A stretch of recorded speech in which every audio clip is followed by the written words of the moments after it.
apakah 2026 jadi awal perang dunia baru? Pernah nggak sih lo lagi scrolling media sosial, terus isinya berita perang melulu, konflik di sana, ketegangan di sini, negara A serang negara B. Awalnya mungkin lo anggap itu cuma berita jauh yang nggak ada hubungannya sama hidup lo di Indonesia. Tapi lama-lama lo jadi ngerasa cemas. Jangan-jangan semua ini adalah awal dari sesuatu yang lebih besar. Jangan-jangan kita lagi di ambang perang dunia baru. Pertanyaan ini bukan lagi paranoia, tapi sebuah kecemasan yang sangat beralasan. Kita sekarang udah mau masuk tahun 2006, sebuah tahun yang banyak disebut sebagai titik penentuan. Tensi global lagi panas-panasnya dan kita, anak muda, justru lagi sibuk berjuang sama masalah kita sendiri. Cari kerja susah, harga barang makin mahal, dan masa depan rasanya makin nggak pasti. Di video ini, kita bakal melakukan reality check yang brutal. Apakah benar 2026 bisa jadi awal perang dunia baru? Dan yang paling penting, kalau itu beneran terjadi, apa dampaknya langsung ke piring makan, dompet, dan karir kita di Indonesia? Tensi global memanas. Kenapa dunia terasa mau perang? Kalau lu ngerasa dunia lagi nggak baik-baik aja, lu nggak salah. World Economic Forum dalam laporannya menyebut peningkatan perpecahan geopolitik dan konflik sebagai salah satu tren utama yang bakal mengubah dunia kita. Ini bukan lagi sekadar berita di TV, tapi sebuah pola yang nyata. Kita lihat konflik terbuka di berbagai belahan dunia, perang dagang antar negara adidaya, dan aliansi-aliansi militer yang makin memperkeruh suasana.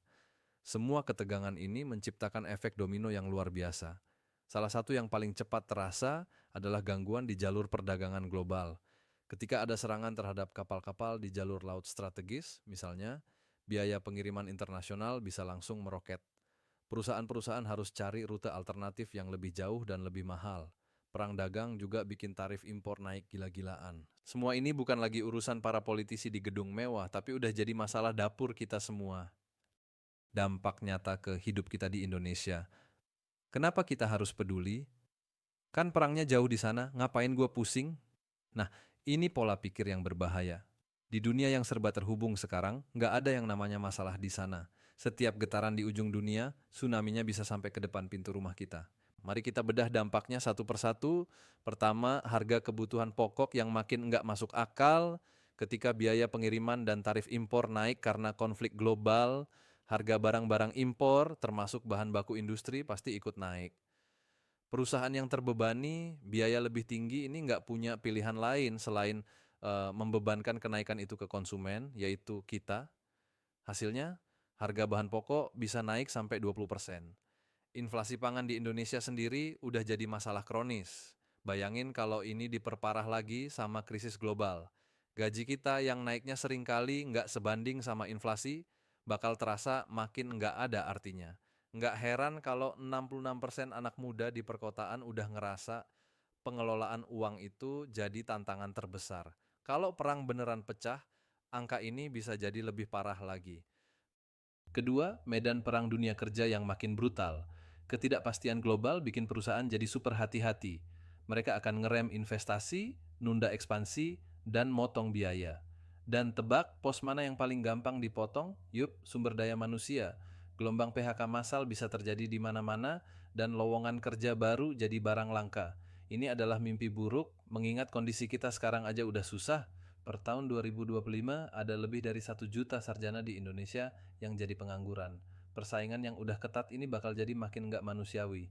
Ditambah lagi, disrupsi dari AI yang diprediksi bisa menggantikan 40% pekerjaan pada 2030, bikin masa depan karir kita jadi makin suram kalau kita nggak siap. Ketiga, krisis kepercayaan dan masyarakat yang terbelah. Perang fisik di luar sana selalu diiringi dengan perang informasi di dunia maya. Hoax, propaganda, dan ujaran kebencian bakal disebar secara masif oleh pasukan buzzer buat mengadu domba kita. Polarisasi politik di Indonesia yang udah parah sejak pemilu 2014 bakal makin menjadi-jadi. Algoritma media sosial yang menciptakan ruang gema atau echo chamber akan bikin kita makin terkunci dalam pandangan kita sendiri dan makin benci sama orang yang beda pendapat. Dampaknya, kepercayaan kita ke pemerintah, ke media, bahkan ke tetangga sendiri bisa anjlok. Sebuah survei bahkan nunjukin kalau hampir 80% dari kita jadi makin takut buat menyuarakan pendapat. Ini adalah ancaman serius bagi demokrasi dan persatuan kita. Jadi, kita harus gimana? Membangun bunker pribadi di tengah ketidakpastian.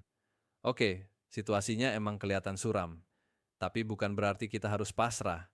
Kita mungkin nggak bisa menghentikan perang antar negara, tapi kita bisa membangun bunker pertahanan buat diri kita sendiri biar bisa selamat dari dampaknya. Ada 3 pilar utama yang harus kita bangun mulai dari sekarang, di tahun persiapan 2026 ini. Pilar pertama adalah benteng finansial. Ini yang paling darurat, di tengah ancaman inflasi dan PHK, punya fondasi keuangan yang kokoh itu wajib hukumnya. Mulai dengan langkah-langkah praktis. Buat anggaran bulanan yang realistis dan lacak semua pengeluaran lo, bedakan mana kebutuhan dan mana keinginan yang cuman didorong gengsi. Prioritaskan buat membangun dana darurat minimal 3-6 bulan pengeluaran. Ini adalah jaring pengaman paling vital yang bisa nyelamatin lo dari bencana finansial. Dan yang paling penting, hindari utang konsumtif kayak pay later buat gaya hidup. Pilar kedua adalah baju zirah karier.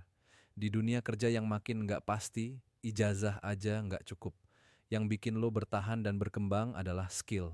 Lo harus jadi pembelajar seumur hidup. Lakukan upskilling secara berkelanjutan.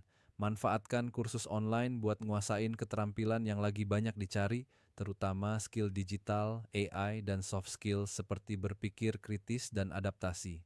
Berhenti jadi generalis selamanya. Pilih satu bidang dan perdalam sampai lo jadi ahlinya.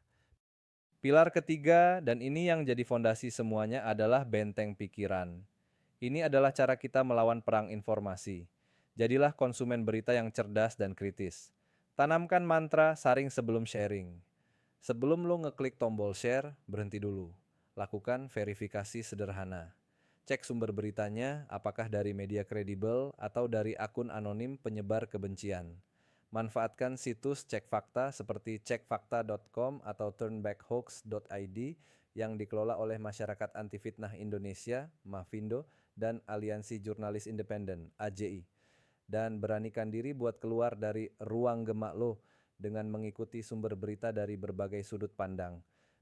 Pada akhirnya, kita mungkin nggak bisa menghentikan tank atau rudal, tapi kita bisa menghentikan penyebaran kebencian. Kita mungkin nggak bisa mengontrol ekonomi global, tapi kita bisa mengontrol dompet kita sendiri. Tahun 2026 adalah alarm terakhir buat kita. Alarm buat berhenti jadi penonton yang pasrah. Dan mulai jadi individu yang tangguh dan siap menghadapi apapun yang terjadi. Terima kasih sudah nonton video ini sampai habis. Gue Jidat, sampai jumpa di video berikutnya.